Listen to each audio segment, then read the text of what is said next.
Welcome back to the channel. In today's video, I'm going to show you guys how to add a PayPal button to your Wix website. Very easy to do. And just before we get started, I'm just going to remind you guys I do have a full Wix playlist down in the description as well as in the comments.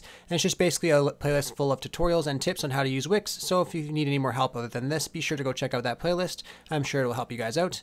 Anyhow, to add the PayPal button, all you have to do is head over to the website that you want to add the button to. So as long as it's linked right here on the dashboard, you want to go under Site Actions and click on Edit Site.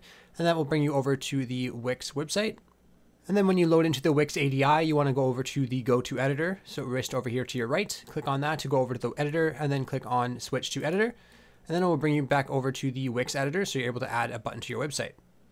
Once you're loaded into the editor, all you want to do to add the button is you want to go over to the left side. You'll see all these icons right here. You just want to click on the plus icon, and then under button on the left side, you will see down here, you have an option to go to PayPal buttons. So just want to click on that, and then you will see you have two different options for PayPal buttons right here, either the Buy Now button or the Donate button.